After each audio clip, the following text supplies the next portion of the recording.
Hello friends, liquids दो तरह के होते हैं। वो लिक्विड्स जिनकी वेपर्स अपने आप बनती है उनको हम बोलते हैं वोलेटाइल लिक्विड्स। वोलेटाइल लिक्विड्स और वो लिक्विड्स या सॉलिड्स जिनकी वेपर्स नहीं बनती, ऐसे सब्सटेंसेस को हम नॉन वोलेटाइल कहते हैं।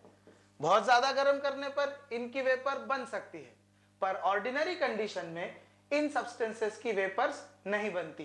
तो वोलेटाइल लिक्विड्स और नॉन वोलेटाइल सब्सटेंसेस, ये दो तरह की चीजें हमको आगे की पढ़ाई में यूज होने वाली है। दोस्तों, वोलेटाइल लिक्विड्स जब कोई वेपर बनाते हैं तो उस वेपर के मदद से, उस वेपर से कोई प्रेशर एक्सर्ट होता है। अगर हम यहां एक पिस्टन लगाएं और उस पिस्टन को किसी बैरोमीटर से कनेक्ट करें तो पता चलता है कि ये वेपर्स कोई ना कोई प्रेशर एक्सर्ट कर रही है।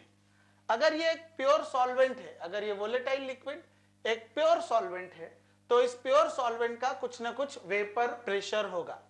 Let the vapour pressure of pure solvent, कोई वैल्यू होगी उसकी, हम इमेजिन करते हैं P0A। अब इस प्योर सॉल्वेंट में से मैं ये पिस्टन हटाता हूं और इसमें एक नॉन वोलेटाइल सॉल्यूट मिलाता हूं। आप समझते हैं ना, नॉन वोलेटाइल सॉल्यूट क्या होता है? बिल्कुल सही, वही सॉल्वेंट जिसकी, वही सॉल्यूट जिसकी वेपर नहीं बनती है। तो सॉल्यूट के पार्टिकल्स इस सॉल्यूशन में यूनिफॉर्मली डिस्ट्रीब्यूट हो जाते हैं। तो कुछ पार्टिकल्स सरफेस को भी ऑक्यूपाई करते हैं। अब वेपर्स सिर्फ आसपास के इलाके से ही बाहर निकल सकती है, पर सरफेस का वो रीजन जो सॉल्यूट पार्टिकल्स ने ऑक्यूपाई किया है, वहां से वेपर्स नहीं निकल पाती, तो कम वेपर निकलती है। और इस तरह से सॉल्यूशन बन जाने के बाद वेपर प्रेशर कम हो जाता है। अगर हम मान लेते हैं कि vapour pressure of solution PA है, तो डेफिनेटली जब ये प्योर सॉल्वेंट था और वेपर के बाहर निकलने के लिए कोई ऑब्स्ट्रकल नहीं था, तब वेपर प्रेशर ज्यादा था। और जब हमने इसमें एक नॉन वोलेटाइल सॉल्यूट डिसॉल्व किया है, वेपर प्रेशर कम हो गया होगा। मतलब P0A बड़ा है PA से। कितना बड़ा है यह पता करने के लिए हम P0A में से PA को सब्सट्रैक्ट करते हैं।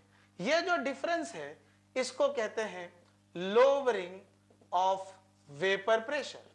तो अब हमको पता चला कि जब किसी वोलेटाइल सॉल्वेंट में कोई नॉन वोलेटाइल सॉल्यूट डिसॉल्व कर दिया जाता है तो उसके वेपर प्रेशर में डिक्रीज हो जाता है।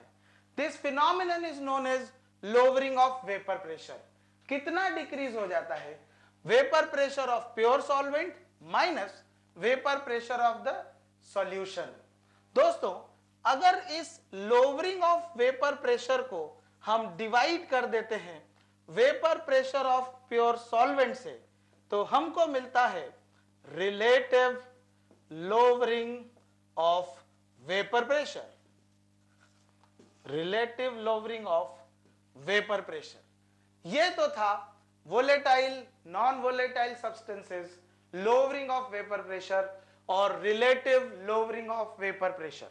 अगर हम एक सॉल्यूशन इमेजिन करते हैं, ऐसा सॉल्यूशन जो कोई दो कंपोनेंट से मिलकर बना है, वो दो कंपोनेंट पानी और अल्कोहल हो सकते हैं, वो दो कंपोनेंट कोई भी हो सकते हैं।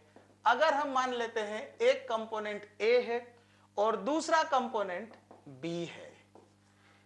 अगर कंपोनेंट A का मोल फ्रैक्शन XA है, कंपोनेंट B का मोल फ्रैक्शन XB है, mole fraction of B is XB। ऐसे में राउल्ट ने कहा कि at constant temperature vapour pressure of any component in the solution is directly proportional to its mole fraction. Similarly, vapor pressure of the other component, if the other component is volatile, then only vapor pressure of the other component is directly proportional to mole fraction of that component.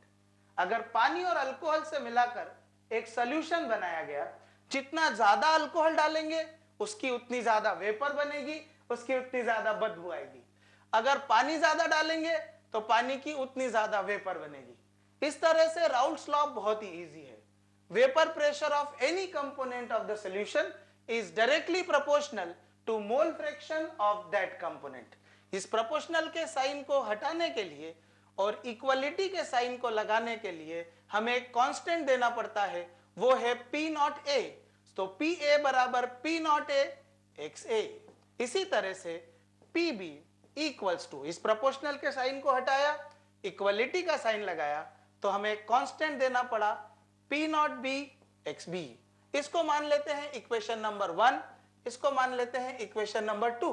तो Raoult's law इस तरह से भी कहा जा सकता है कि किसी सॉल्यूशन के किसी कंपोनेंट का वेपर प्रेशर उसी प्योर कंपोनेंट के वेपर प्रेशर और सॉल्यूशन में उसके मोल फ्रैक्शन का प्रोडक्ट होता है।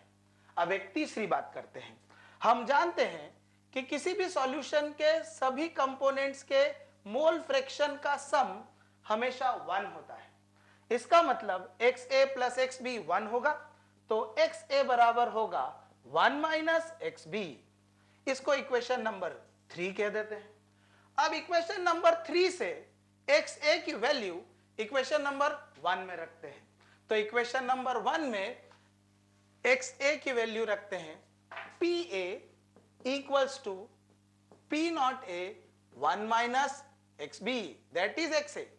तो अब हो जाएगा P नॉट A माइनस, इसको इधर मल्टीप्लाई करते हैं, P naught A XB equals to PA।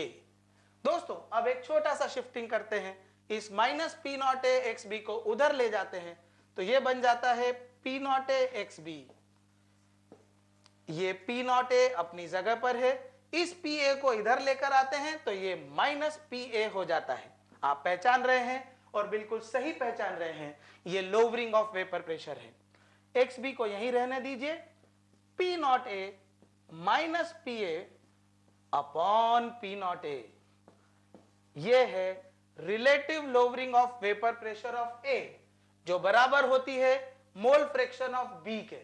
तो राउल्ट्स लॉ का एक और स्टेटमेंट है, the relative lowering of vapour pressure of one component is equal to mole fraction of the other component.